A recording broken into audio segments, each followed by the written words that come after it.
obviamente yo no voy a decir que el trabajo de parto no duele, el trabajo de parto duele mucho, ¿sí? O sea, dice que lo comparan con la gripa de un hombre, o sea, algo así. Entonces, no, de verdad, el trabajo de parto duele mucho y digamos que cuando ustedes estén allá en el turno, se van a dar cuenta que las pacientes se van a quejar mucho y a veces uno, pues, como que no les pone cuidado en el sentido, no porque uno no sea consciente de que les esté doliendo, sino que yo no puedo ir acariciando todo, yo sé que duele, así yo le ponga analgesia le va a doler, o sea, entonces a veces ustedes dicen, doctora, que se está doliendo mucho, y yo sí, está doliendo, pero ya le puse, o sea, no es que uno no haga nada, sino que es que eso duele, ¿sí? Y también obviamente va a depender del umbral del dolor de cada persona. Hay personas que una contracción les duele un montón, como hay personas que ustedes la ven y tienen 5 contracciones buenas y no les duele, ¿sí? Entonces, eso depende mucho del umbral del dolor. A ver, hay una, si ustedes han escuchado por ahí, bueno, el dolor del parto es agudo, de gran variabilidad, 20% lo describen como insoportable, 30% lo describen como severo, 35% lo describen moderado y 15% como mínimo. O sea, eso depende de la paciente, en teoría. Y los mecanismos del dolor pues van a ir por vías de T10AN1 y cuando ya estén expulsivos el dolor perineal lo va a llevar las fibras SD2, S4, ¿sí? Eso depende también del momento del trabajo de parto en el que esté, cómo se va a generar el dolor. Ese es el expulsivo, que es, o los transmite los nervios pudentos. Bueno, entonces, ¿qué dice? El parto doloroso no aporta ningún beneficio para el trabajo de parto porque la paciente igual se va a desesperar. Entonces hay que tratar de administrar algún tipo de medicamento o algún mecanismo que haga que la paciente, la ansiedad sea menor y pues disminuir los efectos psicológicos negativos sobre la madre y efectos fisiológicos como respuesta al dolor y pueden disminuir la función, perfusión placentaria. Entonces la COG y el Ministerio de Salud apoya el concepto de la salud por sí sola de la materna. Es una indicación materna suficiente para usar alguna analgesia durante el trabajo de parto. Como hay pacientes que dicen no quiero que me pongan nada y quiero sentir dolor. Hay pacientes que lo dicen, o sea, quiero parir con dolor, como dice la ley. Entonces hay leyes de parto humanizado donde si la paciente no quiere que le pongan ningún tipo de medicamento, pues uno no lo pone, ¿sí? Entonces, como manejo no farmacológico, pues nos hemos dado cuenta a través del tiempo que el temor a lo desconocido potencia el dolor, ¿sí? Entonces, el acompañamiento de un familiar de confianza genera disminución del umbral del dolor, ¿sí? Entonces, el acompañamiento de una familiar, pero que la paciente se sienta cómoda, es decir, el parto humanizado dice que se puede acompañar, todas las personas piensan y todo el mundo piensa que el que lo haga acompañar es el esposo, no necesariamente. Si la paciente dice quiero que entre mi mamá, entra la mamá. Si quiere que dice que entre mi mejor amiga, entra la mejor amiga. Si quiere que entre, y la decisión la toma la señora, no el familiar, ni el esposo, ni nada, ¿sí? Y es una persona con la que se sienta cómoda y acompañada, ¿sí? Una mujer que no teme y tiene confianza en el personal por lo general requiere menos cantidades de analgesia, y sí es cierto. Miren, la Foscal hay condiciones diferentes a la Chicamocha, que son habitaciones individuales y uno les deja al familiar ahí todo el tiempo y ellos les ayuden, les den masaje, las acompañan y también se dan cuenta de cómo es el proceso y pues ahí están y les ayudan. En la Chicamocha no tanto, los dejamos entrar en el momento ya del expulsivo porque no tenemos las condiciones, pero sí, digamos, uno nota un poquito la diferencia en ese acompañamiento, aunque a veces el acompañamiento se torna más desesperado que ni la paciente, entonces a veces es contraproducente, ¿no? En cuanto a la profilaxis, obviamente hay que hacer cursos donde le enseñan a manejar la respiración, manejo de suaves, masajes suaves durante el trabajo de parto, participación de la pareja para que la ayude y no la estrese más. Y pues inmersión también en agua se ha visto, pero pues eso sí no lo tenemos acá. Cuando ya esté más alcanzando entre 4 y 5 centímetros de dilatación y durante 1 a 2 horas. No se puede hacer una inmersión prolongada porque aumenta el riesgo de infección intraamniótica. Y los farmacológicos, pues entonces está el óxido nitroso, pues, que es un método que casi no usamos aquí en Colombia, y es una mezcla autoadministrada por la paciente de óxido nitroso al 50% de oxígeno. Cuando tenga dolor ella se la pone se lo autoadministra y esto la retira cuando pues sienta que no tiene dolor.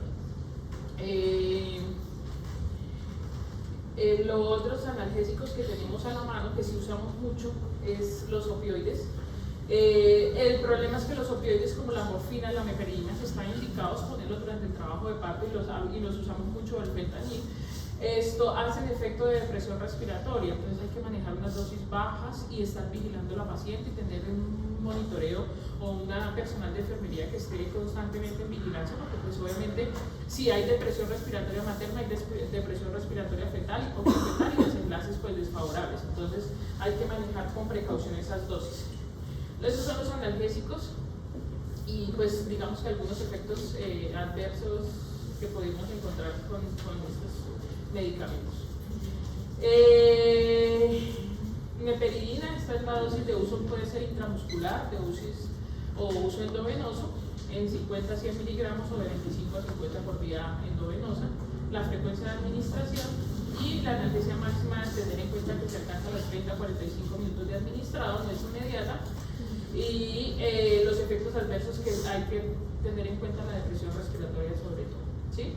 Disminución del vaciamiento gástrico, puede generar más náuseas, vómito y tener en cuenta que cuando la paciente está en proceso de dilatación, por reflejo vagal generan náuseas y vómito. Entonces, exacerbar esos síntomas también aumentan la descompensación durante el trabajo de parto en cuanto a la ansiedad y todo esto.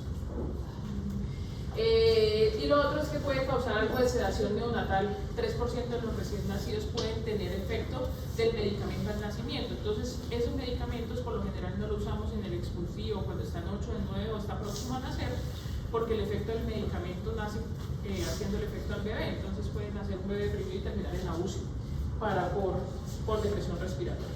¿Listo? El fentanil lo usamos en los trabajos de parto. La dosis de 50 a 100 microgramos, frecuencia de 1 hora, vía de administración pues endovenosa y pocos efectos neonatales, menos sedación, menos náuseas a nivel materno. Principal desventaja es la duración de la acción, que es corta, entonces, pero sí nos ayuda mucho. No sé qué efecto hace, pero también ayuda a dilatar, no sé qué efecto hace, pero también es muy bueno para eso. Y lo otro que tenemos es la analgesia regional. Esto casi no lo usamos, pero es un tipo de analgesia que se pone a nivel cervical y va a tener mejor eficacia aplicándola cuando la paciente ya está en expulsivo, cuando las raíces nerviosas del puberto son las que están llevando la sensibilidad del dolor. Entonces, no es digamos que bueno para los inicios de trabajo de parto.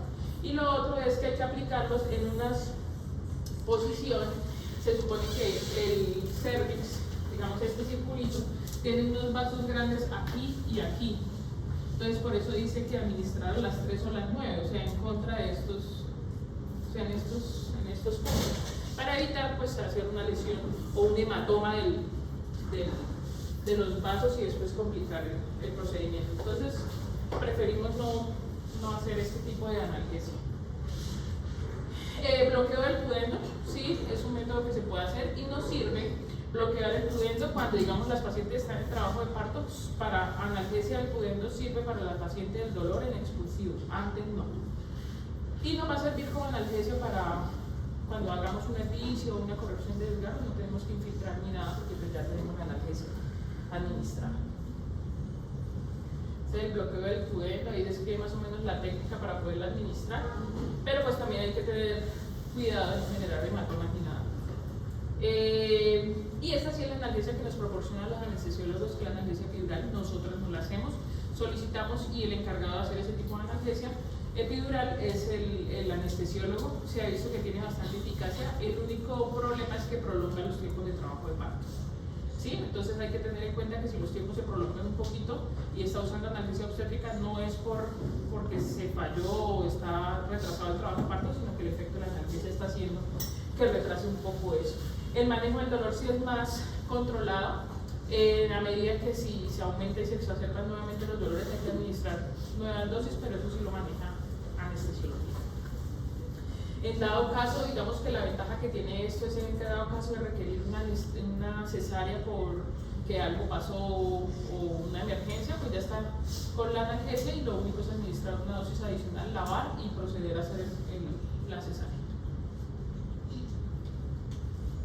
Entonces, estas son las técnicas, pues a mí no me interesan tanto porque yo no las pongo, pero eso es como lo que hacen para poder tener la analgesia epidural. Complicaciones, indicaciones, a petición de la paciente, ¿sí? Y obviamente que esté el procedimiento o esté el personal que requiera para poder poner la analgesia. Y las complicaciones, bloqueo raquídeo total, con consecuencias de dosis pues, excesivas del analgésico, también puede generar anestésico local o poder generar también depresión respiratoria por subir el nivel de la anestesia, también se ha visto relacionado como complicación de este tipo de procedimientos, generar hipotensión materna, apneas, que generen una terminación de la gestación por vía alta y pues depresión materna y terminar pues una UCI, pero eso sí las dosis la maneja y la vigilancia la tiene que hacer el anestesiólogo y pues en conjunto con nosotros, pero son complicaciones que pueden llegar a tener. Si llega a presentar este tipo de complicaciones, el tratamiento de estas pacientes, si ustedes se han dado cuenta cuando, digamos que, bueno, no han empezado turnos ni nada, pero cuando uno empieza a ver desaceleraciones de la frecuencia cardíaca del bebé o alteraciones maternas, lo que uno hace es voltearla del lado izquierdo para que el útero y el peso del útero no genere compresión de la cava y eso aumente el retorno venoso, ¿sí? Eso mejora mientras hacemos el procedimiento. Entonces, si se van a dar cuenta, cuando estemos en turno, el anestesiólogo pone la anestesia y le pone una cuña aquí a la paciente, como unas sábanas, de tal forma que la tenga como un poquito a la izquierda para que el flujo materno-fetal mejore y no se descompense. Eso se llaman, y lo van a ver cuando vean alguna alteración de sufrimiento fetal, como maniobras de reanimación in utero.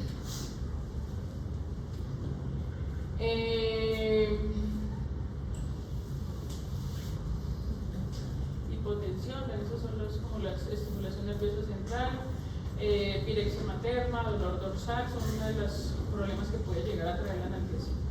Efectos sobre el trabajo de parto, lo que yo les mencioné, un poco más de duración, frecuencia cardíaca fetal, no se ha encontrado afección fetal, a menos que haya hipoxia materna y genere hipoxia fetal. Y tasa de cesárea, las revisiones concluyen que la analgesia epidural no aumenta la tasa de cesárea y tampoco se ha relacionado con el momento de la colocación del bloqueo epidural que aumenta de la cesárea. Es como lo que les tenía. Cualquier duda o